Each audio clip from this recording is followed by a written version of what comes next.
Televisión educativa.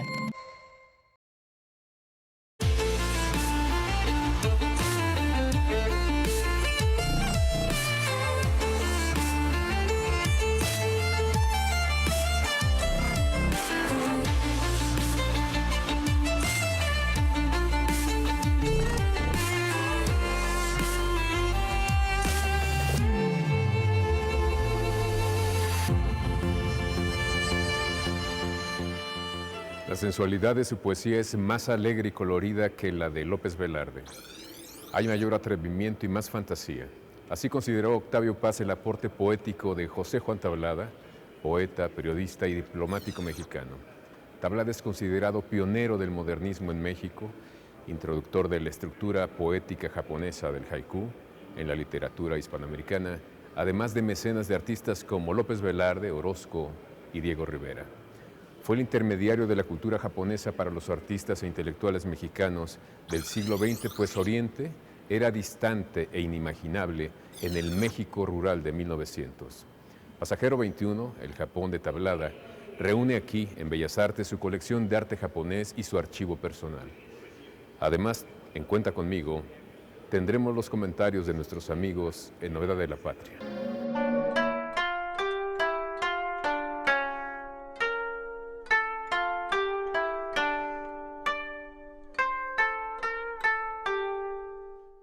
El pasajero 21 refiere el número del boleto del vapor en el que José Juan Tablada se embarcó desde San Francisco, California, hasta Yokohama, Japón.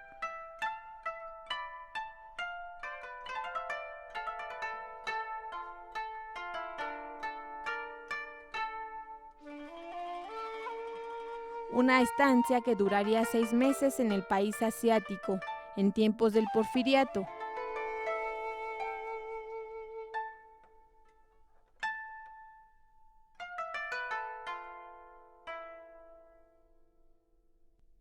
José Juan Tablada representó a la vanguardia literaria mexicana. Fue uno de los mejores poetas de su tiempo, según Octavio Paz, quien destacó del autor El Caballero de la Yerbabuena, poema de tiempos de la Revolución. El erudito habla del pasado y la chica loca de su cuerpo del futuro. Un veloario de peces de colores ansía gozar del instante de azogue que le escurre entre las manos. En la más sincopada de las rumbas, préndeme tu vacuna, oh marihuana, universalizando el incidente. Michelle Flores, pues en esta exposición espléndida sobre Tablada y Japón, uno se da cuenta que Tablada fue un personaje más complejo, algo más y mucho más que un poeta. ¿Cómo armaron esta muestra? Fue un esfuerzo en conjunto del Museo del Palacio de Bellas Artes con la UNAM, en el que Amaury García, el creador del concepto curatorial, hizo una gran investigación para encontrar todo este material que estaba resguardado en las bibliotecas de la UNAM. Entonces fue una búsqueda. Ellos ya sabían que Tablada tenía esta faceta de coleccionista y de difusor, y poco a poco fueron encontrando cada vez más material interesante que se podía mostrar en esta exposición. Fíjate que me sorprendieron mucho las fotografías de su casa en Coyoacán. Sí. Pues es un pequeño nicho japonés.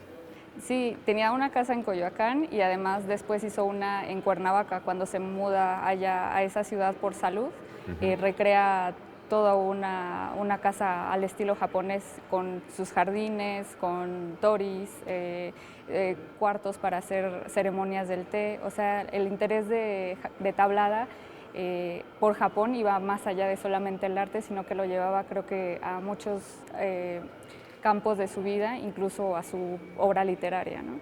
Sin duda alguna, bueno, es el que introduce la estructura del haiku a Hispanoamérica, ¿no? Sí, él se conoce como el que introduce el haiku, pero además de estos pequeños poemas, también tiene muchas crónicas que hace en la revista Moderna y libros que escribe sobre este autor que estamos viendo aquí de estas obras, que es Utagawa Hiroshige. Y sí tiene mucho material literario sobre esto. Fíjate que ahora que hablas de este trabajo, digamos, que hizo de visibilización o de sensibilización para nosotros de lo que se produce en Japón o se produjo, me llama la atención que él tuviera una base, digamos, como muy clara de qué es lo que quería compartirnos. Y me sorprende que en algún momento se dudó que él hubiera viajado a Japón, ¿no? Sí, hubo mucha controversia con este viaje porque él estuvo largas estadías en San Francisco y en Nueva York y se sospechaba que no había ido nunca a Japón, sino que más bien se había quedado en estas ciudades, pero la investigación de Martín Camps nos trajo nuevas pruebas en las que nos dice que en realidad sí viajó. Y la prueba que aquí la manejamos es un registro migratorio en el que cuando él regresa de Japón y llega a San Francisco, lo registran como pasajero 21. Por eso se llama así la exposición. Y además de esta prueba, digamos, tenemos dibujos de tablada en los que él recrea partes de Yokohama que, digamos, no se podrían hacer si él no los conocía en el momento, ¿no? Ahora se nos hace muy fácil, digamos, con la globalización, que el material de Japón puede llegar fácilmente a nosotros, pero en esa época era mucho más difícil, ¿no? Entonces, es una gran labor de tablada el haber ido, traer material y arte y seguir en esta difusión de la cultura japonesa y mexicana, ¿no? ¿Y qué otras zonas, digamos, nos permite ver esta exposición de esa curiosidad de tablada que fue tan fructífera? Bueno, en el primer núcleo con el que abre esta exposición se llama Encuentros con Japón, y ahí vemos cómo nace el interés de tablada por todo lo japonés. Él cuenta que de niño él encuentra este libro del manga de Hokusai, que son bosquejos de Hokusai, y se maravilla. Ajá, sí, el gran artista japonés, muy conocido por la ola, y él se queda maravillado por este libro, y a partir de eso él tiene este interés que después ya de joven va a seguir cultivando, y que otros artistas europeos, por ejemplo, de la época, que también se nutrían de este arte japonés, lo influyen en su obra, ¿no? Y vemos obras que hablan de la mujer, del paisaje, y él empieza a consumir esto también para su obra literaria, como te decía. Exacto, uno de los elementos, digamos, del haiku es que son muchos momentos visuales que nos trae el poeta, y esto se nota en esta exposición también, ese entrenamiento visual del poeta por compartirnos las miradas, digamos, a propósito de Japón. Claro, una perspectiva muy interesante creo que es no solamente ver cuáles eran las piezas que conformaban la colección de tablada y su función como difusor de la cultura, sino también ver cuáles son esas fuentes de las que tablada bebe para su propia vida y obra, ¿no? Bueno, además de este núcleo inicial que ya nos dijiste muy bien, ¿qué otras partes podemos apreciar aquí en la exposición? Este núcleo en el que nos encontramos se llama el caso de Utagawa Hiroshige. Él es un artista importante para él, porque él mismo hace un libro enteramente hablando de este autor, y es muy especial para él. Que era un desconocido aquí finalmente, como tú dices. No es lo mismo la cultura globalizada de ahora, claro, con Internet, donde puedes encontrar todo, que el México de principios del siglo XX. Sí, digamos que él innova, es un innovador al empezar a escribir sobre artistas que ni siquiera existían en el imaginario, o muchas veces occidental, y mucho menos en el mexicano, ¿no? ¿Se pueden marcar algunas líneas en particular de las aportaciones para ampliar la visión de la cultura hispanoamericana sobre Japón de este lado, digamos? Bueno, precisamente esta exposición explora un poco algo de eso. cómo algunas cosas del arte japonés fueron absorbidas o les influyeron a algunos artistas mexicanos contemporáneos de tablada. A ver, ¿cómo quiénes? Este es el último núcleo de la exposición, con eso cierra la exposición, y tenemos autores, bueno, artistas como Orozco, el Dr. Atl, Ponce de León y Jorge Enciso. Estos artistas, como muchos artistas franceses o europeos, les encanta la estampa japonesa, les gusta ese tipo de minimalismo y la gráfica en cómo manejan el arte, y ellos empiezan a reproducir ciertas cosas. Hay veces que Tablada ve eso en estos artistas y en sus diarios lo escribe, como es el caso de Orozco, ¿no? Pero otras veces son cosas, por ejemplo, en la plástica, en los temas, en los colores que manejan, que nosotros, que el concepto curatorial nos enseña o nos da como ejemplo, ¿no? Digamos que las olas de Hokusai, o la ola más conocida de Hokusai, logra tender un puente gracias a Tablada a nuestro continente. Claro, si el arte no llega a través de Tablada, Tablada ve en este arte mexicano algunas reminiscencias de este arte japonés, ¿no? ¿Y qué otras ecos o reverberaciones ves, digamos, de Tablada, digamos, traídas de Oriente y que contaminaron para bien la cultura mexicana? Bueno, además de estos elementos artísticos, yo creo que una gran labor de Tablada pues fue unir estas dos naciones, ¿no? Culturalmente. O sea, siempre estuvo en contacto con la embajada japonesa y no solamente entonces, sino ahora también es un gran pretexto de que estas dos culturas se unan o compartan cosas, ¿no? Digamos que el gusto por los famosos cómics japoneses tienen que ver también con toda esta plataforma construida por Tablada en su gusto por la cultura japonesa. Sí, así es.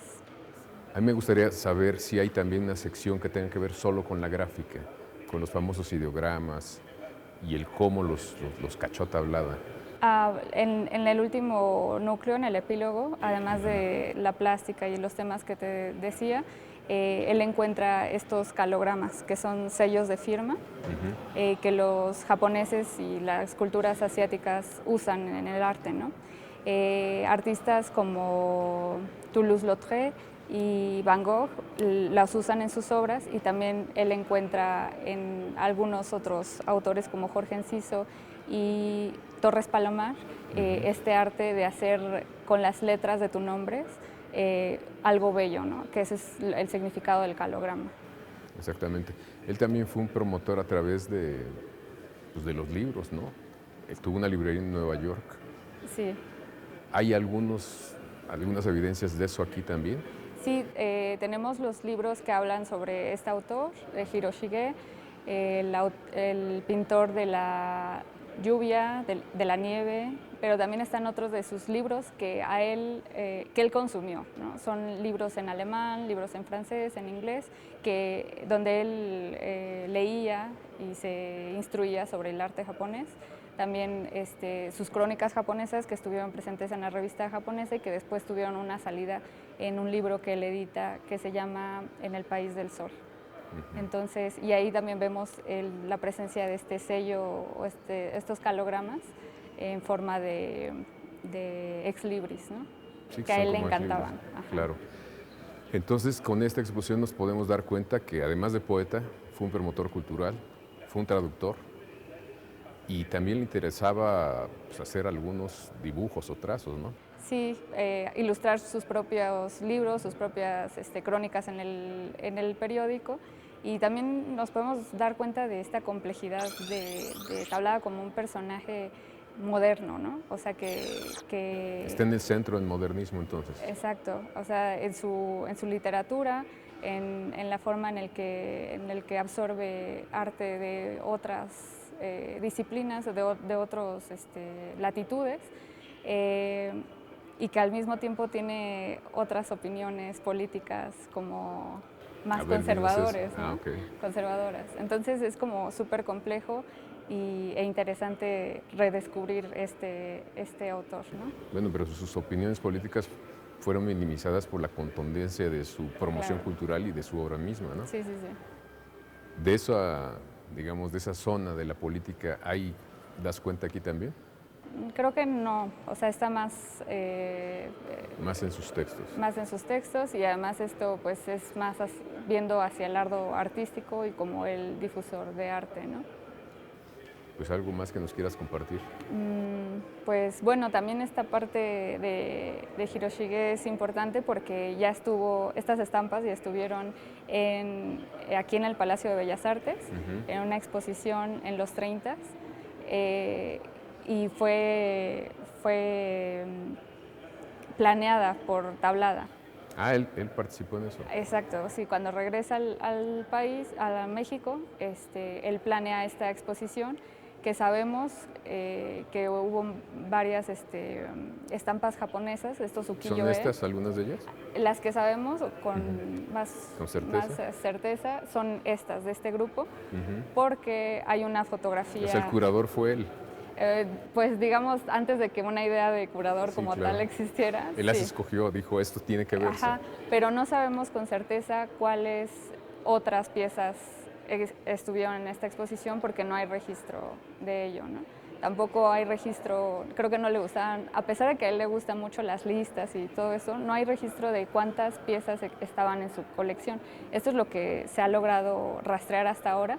Hay otras piezas que quedaron fuera de la exposición porque cada vez se encuentran más y más, pero digamos es un trabajo titánico que se ha hecho para poder ir encontrando todo esto después de que la colección se dispersó a su muerte, ¿no? Tú tienes un ojo muy entrenado, ¿qué te llamó la atención particularmente de esta muestra?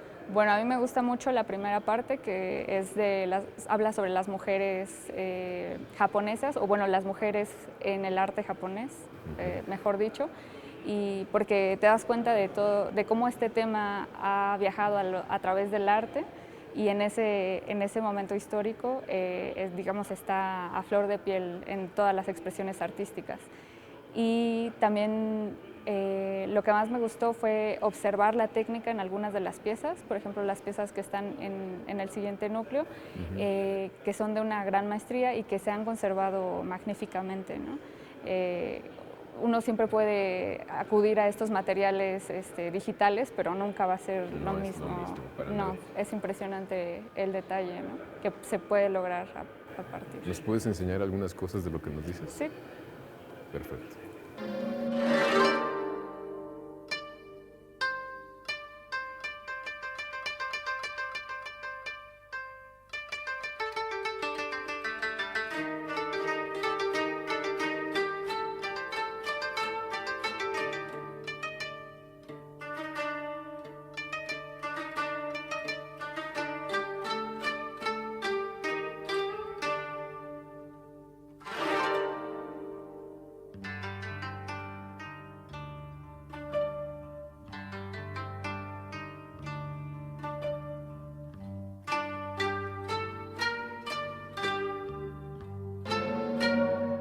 Entonces, ¿qué es lo que te llamó la atención de estas estampas realmente pues, muy bonitas? Sí, no solo a mí, a los expertos del ukiyo-e, de Amaury García, el creador del concepto curatorial, mantienen que estas son las obras mejor conservadas de la colección, porque mantienen los colores originales y se puede apreciar fácilmente en estas estampas, ¿no?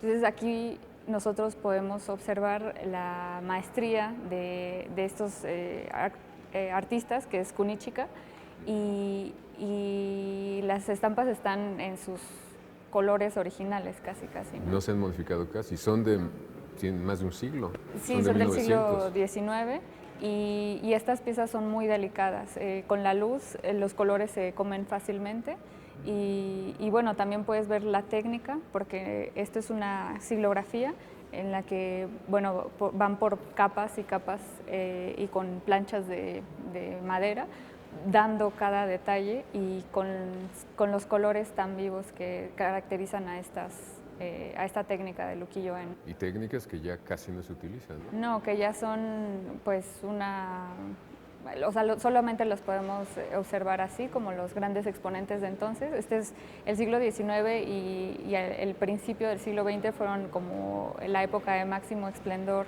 de esta técnica en Japón. Se nos dice que ya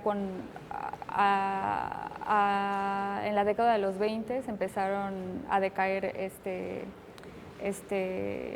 esta técnica. Ya no se usaba tanto en Japón porque se empezó a usar para usarlo como de testimonio en el periodismo. Entonces, una vez que llega la fotografía, desbanca al ukiyo-e, entonces pierde popularidad y ya no hay artistas que mantengan la tradición. Esta tradición también se pasa normalmente por maestros, entonces una vez que los maestros se pierden, pues ya no hay continuidad. Y esto es como el vestigio de esa destreza y ese talento, ¿no? También. Sí, que ahora sí que está perdido. Supongo que algunos artesanos todavía lo hacen, o artistas, pero Me debe ser imagino. muy poco, ¿no? Sí, debe ser muy raro y especial también. Esto era parte de la colección de Tablada. Esto era parte de la colección de O sea, Tablada. que tenía buen ojo. Sí, muy sí, buen sí. ojo.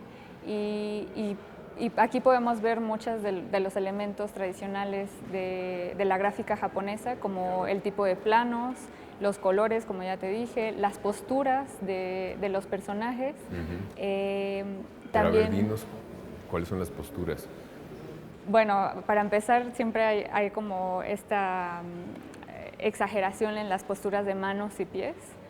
Ajá. Se giran mucho. Y tenemos samuráis, ¿no?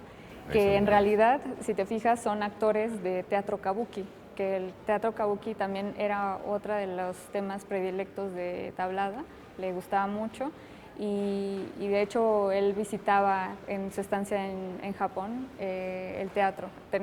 Esa es otra de las pruebas del viaje que realizó a Japón, que él de su mano reproduce un panfleto un programa de teatro kabuki.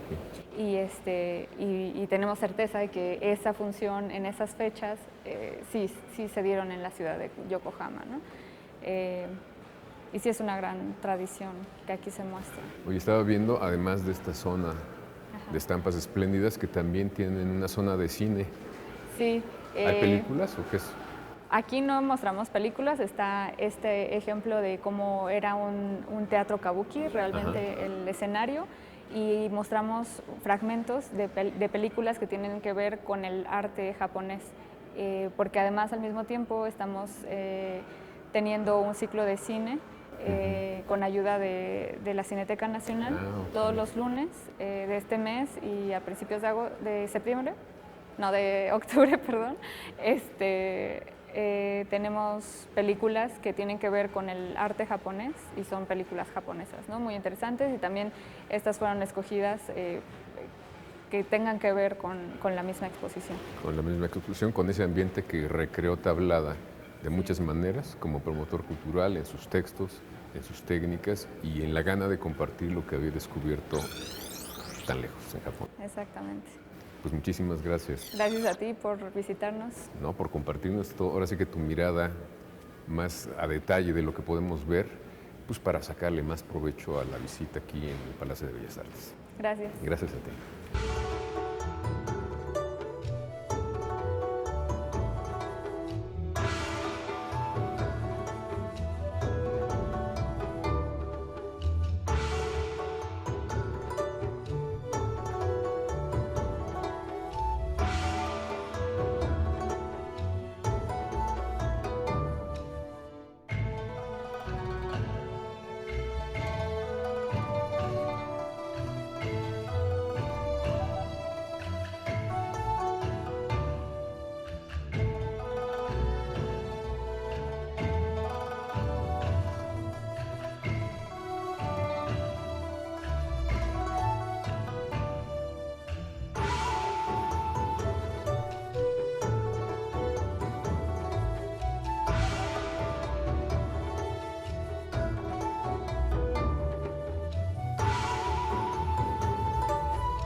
Y ahora los invito a que escuchemos La novedad de la patria con Gisela Escalante desde Cartagena de Indias, en Colombia. Hola, soy Gisela Escalante y en esta ocasión, en nuestra sección de Novedad de la Patria, les traigo esta noticia. Se trata de la segunda edición de la Semana Internacional llevada a cabo en Cartagena de Indias. Es un evento organizado por universidades con el propósito de crear un espacio entre los principales académicos, profesionales que están haciendo algo en un país. Ellos lo eligen, bueno, y una vez que lo eligen los invitan para que puedan compartir con todos sus estudiantes pues este mensaje. En esta ocasión el país invitado es México, así que bueno, pues por esta razón nos encontramos por acá. Y bueno, pues va a ser una semana llena de conferencias, talleres, también encuentros. Además que se está firmando también con esto un convenio de hermandad entre la Alcaldía de Puebla, ¿sí?, nuestra Puebla de Los Ángeles, y la ciudad hermosísima de Cartagena de Indias. Espero que puedan seguir un poco más de este evento, así se llama, Semana Internacional 2019, les repito, aquí en Cartagena de Indias. Espero que puedan acceder a esta información y que disfruten tanto como yo todas las alianzas y todos los proyectos que también se están presentando, que muchos de ellos quizás a veces no conocemos. Espero que disfruten esta información. Llegamos al final de Cuenta Conmigo, les agradecemos su atención, los esperamos todos los jueves a las 8 de la noche y también les recuerdo que para leer no se necesitan muchas cosas. Un buen libro a la mano, nuestra mente abierta y el espacio que prefieran.